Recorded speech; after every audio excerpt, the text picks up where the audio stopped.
just launch into questions, or did you? I think the Premier would like to make an opening statement. Well, it'll be very brief, though. Yes, exactly.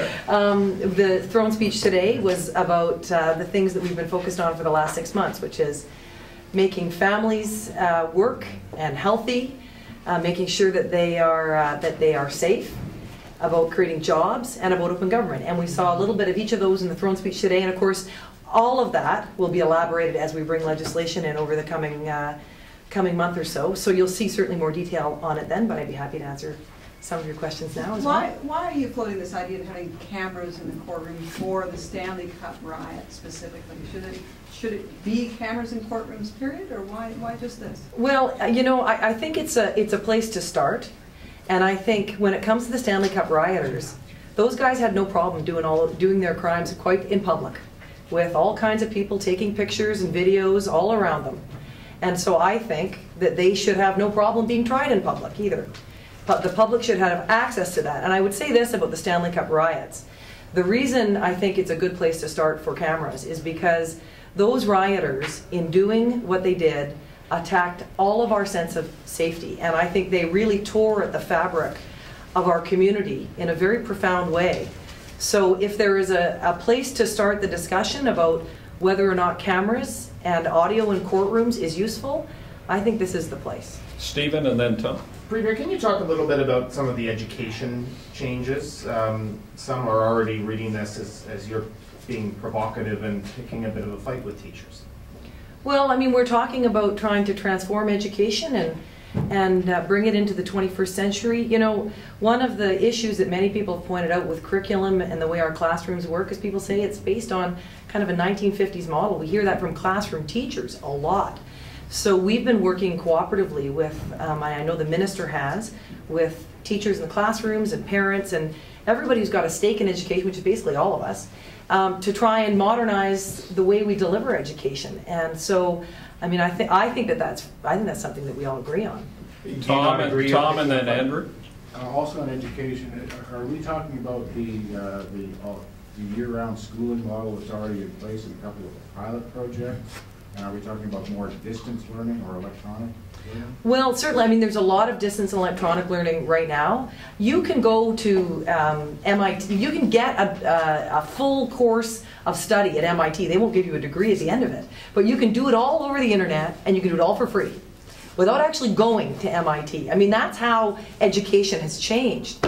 And so we do need to recognize that in our education system. And it's happening a lot.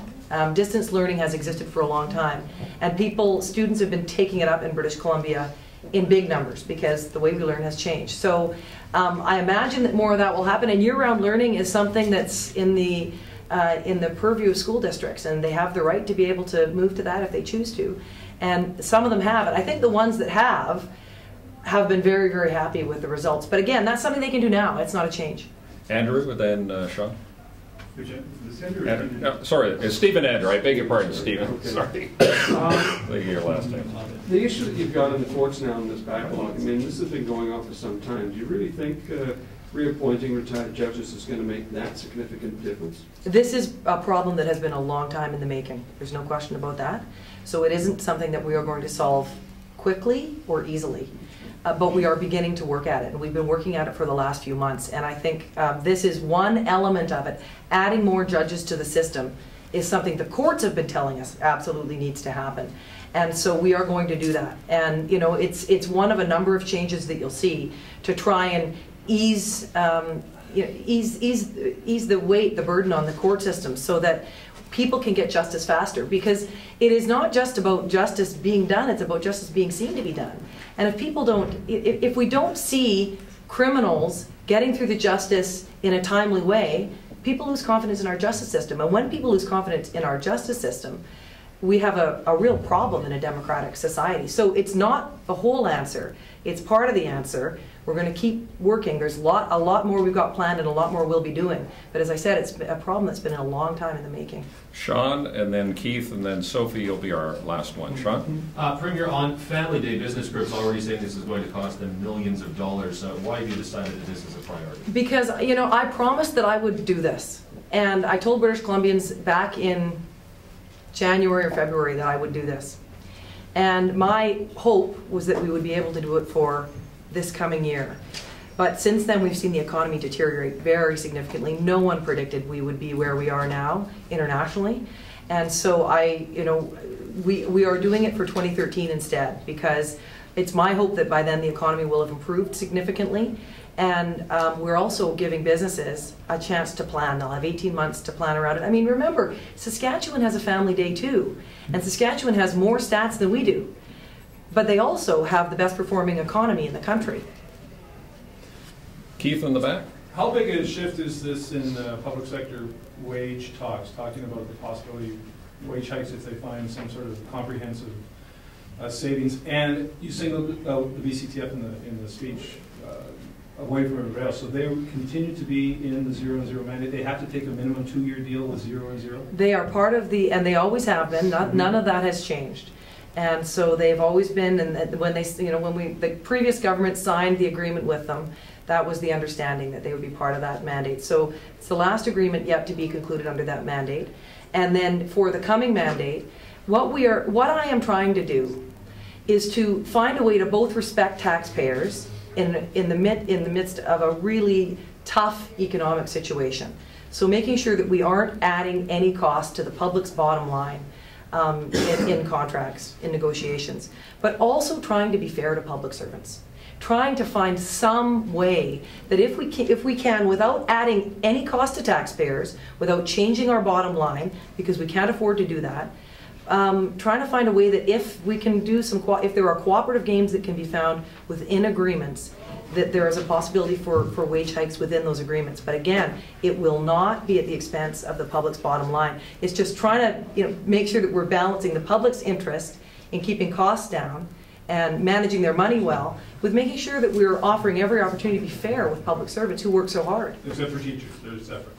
Well, teachers are part of the old mandate, right? Teachers are part of the mandate that was negotiated with the previous government, but we will be making some additions, of course, to classrooms to improve the situation in classrooms through addressing class composition and a number of other things. I mean, we have to make sure that BC's classrooms are the best that they can be, primarily for the kids that are in them, who are the future of our province and our prosperity, but also for the people who work in them. And making sure that schools are a place that are great places to go to work every day, which is exactly how my dad felt about it when he taught at a junior high school.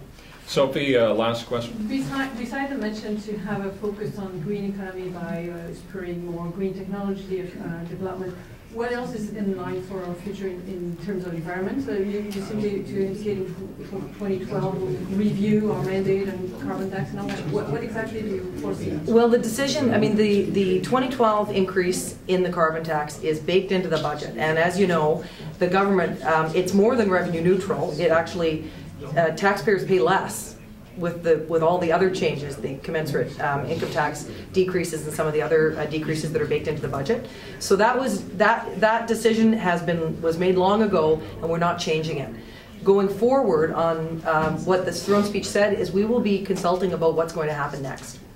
Recognizing we're in a pretty tough economy right now, so we'll be consulting with all the groups out there, environmental groups, business groups, community groups, to talk about what should come next, because that decision just hasn't been made yet. And we need, I think we will benefit from public input on this. In the spirit of open government, we should be talking to people about what should happen next on that. Okay, thanks, so thank you, everybody. I appreciate it. Thank you. Thanks very much. Thank you.